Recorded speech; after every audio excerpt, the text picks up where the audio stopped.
साथियों, आप सबका हमारे YouTube चैनल ग्रहलोक में स्वागत है, अभिनंदन है।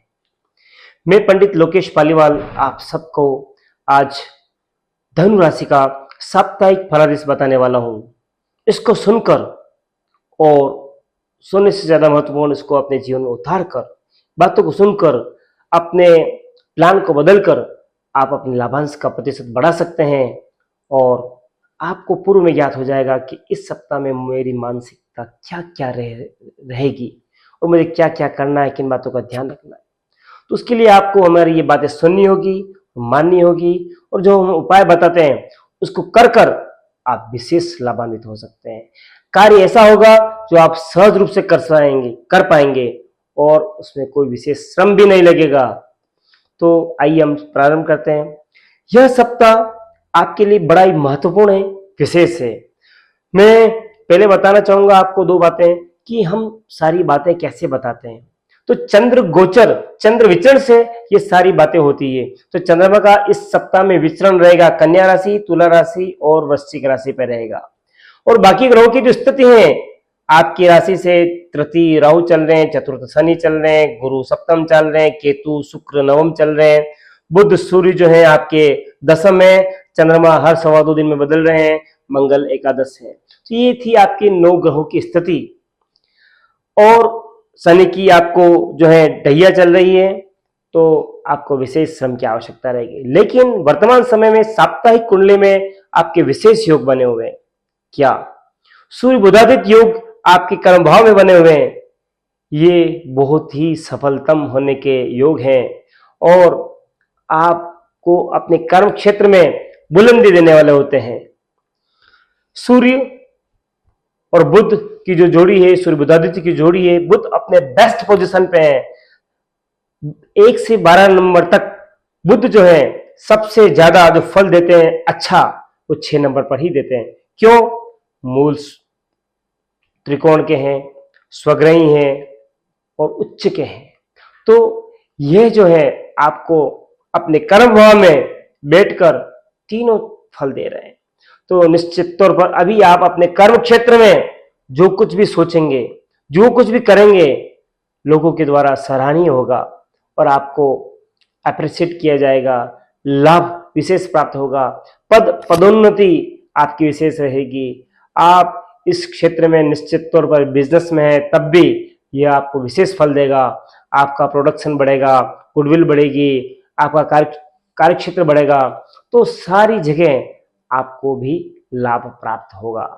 आपके संबंध बड़े बड़े लोगों से बनेंगे, जो उद्योगपति हैं उनसे बन सकते हैं, या जो बड़े सीईओ हैं या अपने जो बड़े मैनेजर हैं, जॉन हेड हैं, उनसे भी संबंध मधुर रहेंगे और आप विशेष पद और लाभ प्राप्त कर सकते हैं। आप सोचेंगे, सोचने के साथ उसको कार्य करेंगे तब ही संभव रहेगा। फिर बात करें मिड में जो स्थिति रहेगी, आपका फोकस केवल और केवल आय भाव पर, आय चीजों पर रहेगी। कैसे मेरी आमदनी बढ़े, कैसे मेरी आमदनी बढ़े। और निश्चित तौर पर आमदनी बढ़ी हुई है, बढ़ रही है, ये रहेगा। फिर अपने परिवार में जो बड़े हैं आपसे, उनसे आपको कुतर्क नहीं करना है। परिवार में यदि आपने बुजुर्गों से, बड़े भाई हो, बड़ी बहन हो, उनसे अगर आपने कुतर्क किया है, आपको नुकसान की स्थिति रहेगी। फिर लास्ट के जो दिन है उनमें आपका खर्च बढ़ सकता है। घर में कोई बुजुर्ग है, उनको हॉस्पिटल सेवाएं आपको प्रोवाइड करवानी हो सकती है, या फिर उनको लेकर आप देव दर्शन को चले जाएं, कुछ जो है मंदिरों में लेके जाएं, वहां पे दान पुण्य करें, फल प्रसाद इत्यादि चढ़ाएं, फूल माला चढ़ाएं, ताकि आपका खर्च पुनित कार्यों में हो। अन्यथा वो कोर्ट कचहरी मुकदमे या हॉस्पिटल में होंगे। तो इससे अच्छा है कि अच्छे कार्यों में आप संलग्न रहें, ले जाएं और खर्च करें। और अपने खर्च पर अंकुश जरूर रखें, बिना सोचे खर्च ना करें और यात्राएं जहां तक संभव टालें। तो ये 7 दिनों के आपका फलादेश रहेगा। इसको सुनकर आप क्या चेंज करते हैं वो ही महत्वपूर्ण है। हम विशेष बात ये बताना चाहेंगे, इस सप्ताह में नवरात्रि की शुरुआत हो रही है। अगर आप युवा हैं, माँ लक्ष्मी की आराधना करें। यदि आप बालक हैं छात्र हैं तो आपको माँ सरस्वती की उपासना करनी चाहिए। यदि आपको कोई विपत्तियों ने घेर रखा है, आप परेशान चल रहे हैं काफी समय से और उससे निजात नहीं मिल रही है, महाकाली की आराधना 9 दिन करें, निश्चित तौर पर आपका कल्याण होगा। नवार मंत्र का जाप कर सकते हैं, या जिस देवता की आप मानते हैं उनका आप मंत्र जप करें। शिव हो, गणपत्य हो, या शाक्त हो, या गणपत्य हो, निश्चित तौर पर उनके मंत्र विशेष प्रभावी होते हैं नवरात्रि में। तो आप अवश्य साधना करें और लाभ प्राप्त करें। विशेष बिंदुओं पर बात करेंगे, कौन सा दिन आपके लिए बेस्ट है, तो 22 और 23 ये 2 दिन आपके लिए बेस्ट बने हुए हैं। और कौन सा कलर आपके लिए अच्छा है, तो येलो और पिंक कलर आपके लिए पॉजिटिव रहेगा। इसको धारण कर कपड़े पहनकर आप अपनी मानसिकता पॉजिटिव रखेंगे और कार्य भी पॉजिटिव रहेंगे।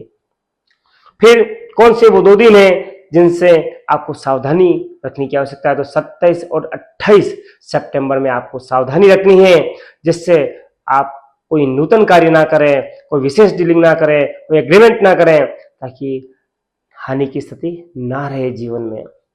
फिर और विशेष बिंदुओं के ऊपर बात करते हैं जो लिखित हैं। सर्वप्रथम हेल्थ के ऊपर बात करेंगे।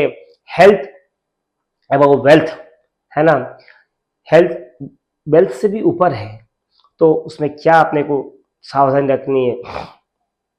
कमर के आसपास और कमर के नीचे के भागों में आपको तकलीफ रहेगी, खिंचाव रहेगा, दर्द रहेगा और पेन, और जो है आपको विशेष हाथ के ऊपर या पांव के ऊपर समस्या रह सकती है। फिर बात करें लव की, तो लव के अधिपति मंगल है और यह अपने भाव को देख रहे हैं। निश्चित तौर पर आप जिसे चाह रहे हैं, निश्चित तौर पर आपको बात करनी चाहिए, कुछ रास्ता पॉजिटिव निकल सकता है। फिर बात करें रिलेशन की, तो रिलेशन के अधिपति लग्नाधिपति बृहस्पति अपने भाव को देख रहे हैं, तो सभी से संबंध मधुर रहेंगे, अच्छे रहेंगे, पॉजिटिव रहेंगे, आप लाभ की स्थिति में रहेंगे। फिर बात करें करियर की, तो वर्तमान समय में आपका करियर बुलंदी पर है और इसका आपको लाभ लेना चाहिए और अपने स्नेहिल जनों को, अपने मित्रों को भी लाभ दिलाने की सोच आपको रखनी चाहिए। क्यों कह रहा हूं, क्योंकि करियर का जो भाव ये है, इसमें बुध द बेस्ट स्थिति पर है, सूर्य बुधादित्य योग के साथ बने हुए हैं। तो आप इस लाभ के समय में, अपने बुलंदी के समय में अपने को अपने जो करीबी व्यक्ति हैं, अपने मित्र हैं, अपने परिवार के जन हैं, जो नीति हैं, जो आवश्यकता है, उनको आप ध्यान में रखें, उनको कैसे लाभ पहुंचाए ये सोच अवश्य रखें, ताकि ये बहुत पुनीत कार्य है और वो जीवन भर आपको याद रखेंगे। फिर बात करें मैरिज की, मैरिज की योग बने हुए हैं, शीघ्र ही आपको गुड न्यूज मिलेगी और आपको डेट का पता चल जाएगा, इस तारीख को विवाह होने वाला है।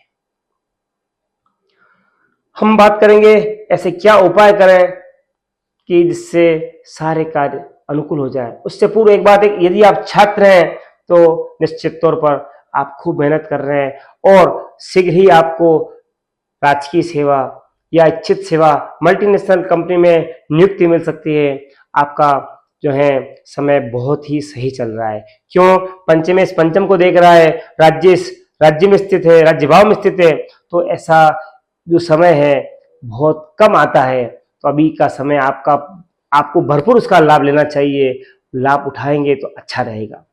ऐसा क्या उपाय करें जिससे सारी चीजें हमारे अनुकूल हो जाए, तो तेल का दान करें और चींटियों को कीड़ी नगरा डालें और जो है भगवान गणेश जी की आराधना और 4 भुजा जी की आराधना आप अवश्य करें।